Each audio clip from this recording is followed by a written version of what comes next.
কাহিনীর শুরুতে আমরা জানতে পারি নিউজিল্যান্ডে অনেক মানুষ মারা গিয়েছে হাওয়াতে থাকা বিষাক্ত ব্যাকটেরিয়ার কারণে। সেই সময় থেকে 2 বছর পর নিউজিল্যান্ডে একেবারে জনশূন্য হয়ে গিয়েছে। সেখানকার গভর্নমেন্টও ভেঙে গিয়েছে। বাকি দুনিয়ার সঙ্গে নিউজিল্যান্ডের সম্পর্ক ছিন্ন হয়ে গিয়েছিল। আর বেঁচে থাকা কিছু লোক নিজেদেরকে বাঁচিয়ে রাখার জন্য লড়াই চালাচ্ছিল। ক্ষুধা আর খারাপ অবস্থায় তাদেরকে হিংস্র বানিয়ে দিয়েছিল। কেউ কাউকে তারা বিশ্বাস করে না। খাওয়ার জন্য তারা একে অপরকে খুন করে। বেঁচে থাকার জন্য এটা খুব ভয়ঙ্কর জায়গা হয়ে উঠেছিল। এই দুনিয়াতে ক্যালেনও থাকতো তার স্ত্রীর সঙ্গে। সে বিনা কারণে কাউকে মারতো না। লড়াই ঝগড়া থেকে সে দূরে থাকতো। কিন্তু এই ভয়ঙ্কর অবস্থায় নিজের আত্মরক্ষা তো করতেই হবে। এই জন্য গান তার কাছেও ছিল। যখন সে তার বাড়িতে কাউকে আসতে দেখতো, ওপরে গুলি চালিয়ে দূরে থাকার জন্য ওয়ার্ন করতো। বেঁচে থাকার জন্য ক্যালেন তার বাগানে কিছু সবজি ফল চাষ করেছিল। সে চাইতো না সে সবজিগুলো কেউ লুটে নেয়। পরের দিন দুজন লোক সবজি লুট করার উদ্দেশ্যে যখন তার ঘরের কাছাকাছি আসে, তখনই ক্যালেন তাদেরকেও গান দেখিয়ে সেখান থেকে তাড়িয়ে দেয়, কিন্তু কাউকে মারে না। এটা রুটিন হয়ে গিয়েছিল। প্রতিদিন কেউ না কেউ তার ঘরে আসতেই থাকতো, কিন্তু ক্যালেন এখন পর্যন্ত কাউকে মেরেছিল না। একদিন যখন তার স্ত্রী বাগানে কাজ করছিল, তখন একটি টিনে তার পা কেটে যায়। সেটার ব্যাপারে ক্যালেনকে কিছু বলে না। রাতে যন্ত্রণায় সে চিৎকার করতে লাগে। কেটে যাওয়া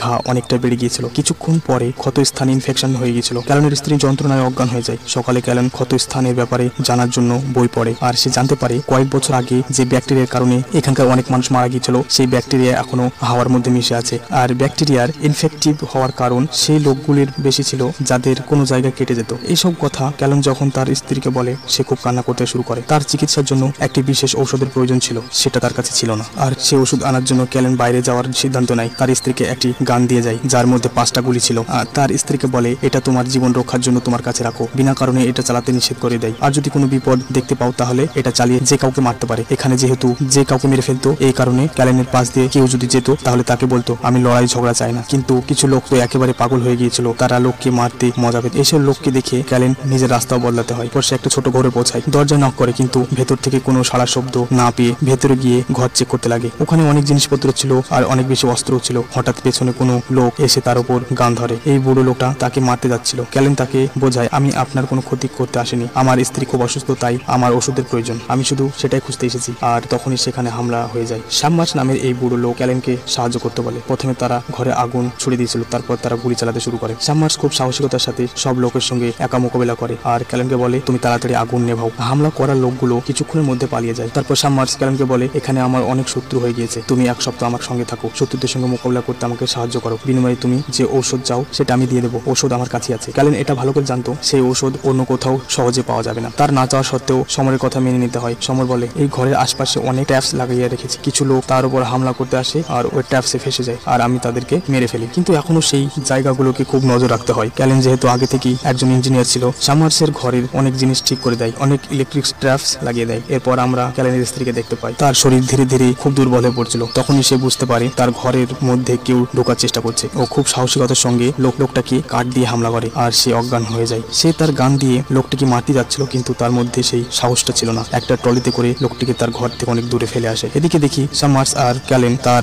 ঘরের ডিফেন্স সিস্টেম ভালো করার জন্য কাজ করছিল। রাতে শামার্স ক্যালেনকে বলে, কেউ আমার উপর হামলা করতে পারবে না। ক্যালেন সেটা শুনে খুব রেগে যায়। শামার্স এ কথা আগে বলতে পারতো না। সে এই হামলার জন্য খুব একটা রেডি ছিল না, আর তাদের মধ্যে ঝামেলা হয়ে যায়। ক্যালেন শামার্সকে মেরে ফেলতে যায়, কিন্তু শামার্স ভালো করে জানতো ক্যালেন সেটা করবে না, কেননা সে লড়াই ঝগড়া পছন্দ করতো না। সকালে যখন তারা শিকার করতে যায়, তখন দুজন লোকের সঙ্গে ক্যালেন তাদের হাতে মার খেয়েছিল। যখনই ক্যালেনকে তারা মারতে যায়, তখনই সমর এই দুজন লোককে গুলি মেরে ফেলে। সমর ক্যালেনকে বলে, তুমি কি বোকা? তুমি এদেরকে গুলি মারতে পারছিলে না? এতটা ভালো হওয়া মোটেই ভালো না। ঘরে আসার পর ড্রোন দিয়ে তাদের ঘরে হামলা করতে যাচ্ছিল, কিন্তু শামার্স আর ক্যালেন ড্রোনগুলিকে গুলি মেরে ধ্বংস করে দেয়। এই ড্রোন ধ্বংস হওয়ার পর হামলা করা লোকগুলো দ্বিতীয়বার আর হামলা না করে সেখান থেকে পালিয়ে যায়। এরপর ক্যালেনের স্ত্রীকে দেখতে পায়। হঠাৎ করে তার মনে হচ্ছিল তার ঘরের মধ্যে কেউ প্রবেশ করেছে। যখন সে খোঁজাখুঁজি শুরু করে, ওখানে একটা ছোট মেয়েকে দেখতে পায়। বাচ্চাটি তার ফ্রেন্ডের মেয়ে ছিল। তার ফ্যামিলির সবাই মারা গিয়েছিল। মরার আগে এই বাচ্চাটির মা ক্যালেনের স্ত্রীর ঘরের ঠিকানা দিয়েছিল, এজন্য সেখানে এসেছে। ক্যালেনের স্ত্রী তাকে ঘরে রেখে দেয় আর তাকে খাবার দেয় আর অনেক আদর করে, কেননা সে কোনোদিন মা হতে পারবে না। তাই সে এই বাচ্চাটিকে গোদ নিয়ে নেওয়ার সিদ্ধান্ত নিয়ে নেয়। এরপর সিন চেঞ্জ হয় আর একটা ডন লেডিকে দেখতে পায়। তার সঙ্গে অনেক খারাপ লোক মিলে আছে। সে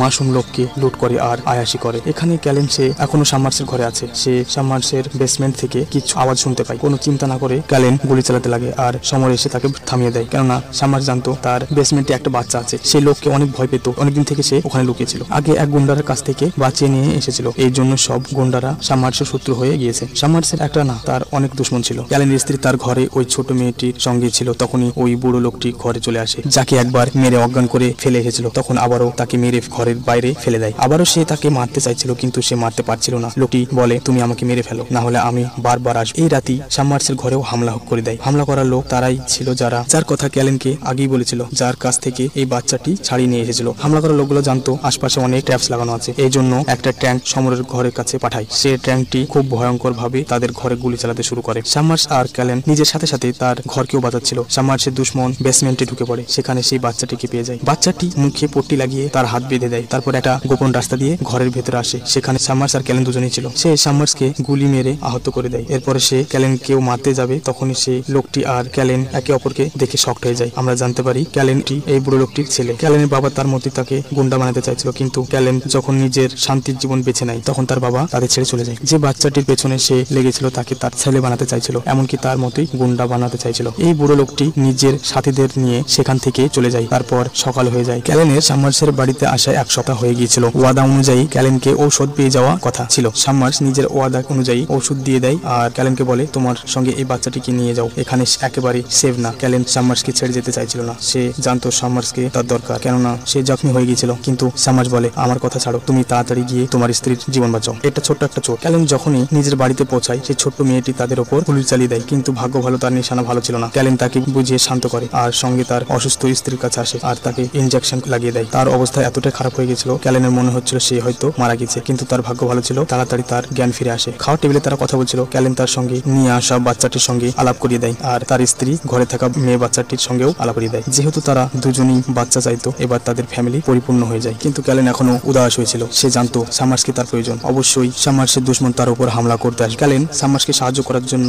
যায় আর এবার সামার্সের নিজের মেয়ে তার গুন্ডার দল নিয়ে তার উপর হামলা করার জন্য আসে। এই মেয়েটি আর কেউ না, প্রথমে দেখানো ডন লেডি ছিল। এবার প্রশ্ন এটা ছিল, নিজের বাবাকে কেন সে মারতে চায়? কেননা সামার্স তার স্ত্রী আর মেয়েকে একসময় একা ছেড়ে দিয়েছিল। তাদের সামার্সকে খুব দরকার ছিল, এজন্য সে বদলা নেওয়ার জন্য আজ এখানে এসেছিল। কিন্তু ওখানে সামার্সকে সাহায্য করার জন্য ক্যালেনও চলে এসেছিল। এখানে গোলাগুলি শুরু হয়। সামার্স আর ক্যালেন তাদের সামনা করে। তখনই আমরা জানতে পারি সেই বুড়ো লোক যে ক্যালেনের বাবা ছিল, সেও এই মেয়েটির সঙ্গে মিলে সামার্সের উপর হামলা করার জন্য আসে। এবার এখানে নিজেকে বাঁচানোর জন্য ক্যালেন নিজের বাবাকে মারতে একটুও দ্বিধাবোধ করে না। সে তার বাবাকে গুলি মেরে দেয় আর অপরদিকে সামার্স তার মেয়েকে ইলেকট্রিক গান দিয়ে শক দিয়ে অজ্ঞান করে দেয়। এই লড়াইয়ে অনেক লোক মারা যায়। বুঝে নাও এই লড়াই ড্র হয়েছিল। সেখানে ওই ডন লেড সঙ্গে তার গাড়িতে বসিয়ে নিয়ে যাচ্ছিল। সামার্স তার নিজের ঘরে এখন সুরক্ষিত ছিল। নিজের দুশ্মন মারা গিয়েছিল আর একজন হেরে গিয়েছিল। তারপর ক্যালেনও তার বাড়িতে ফিরে আসে। সে তার ফ্যামিলির সঙ্গে সুখে জীবনযাপন করতে চাইছিল। তার ঘরের চারপাশে অনেক ট্র্যাপস লাগিয়ে দেয় যাতে কেউ ঘর পর্যন্ত না আসতে পারে। তারপর ক্যালেনের ফ্যামিলিকে খুব খুশি দেখতে পায় আর মুভিটি এখানেই শেষ হয়ে যায়।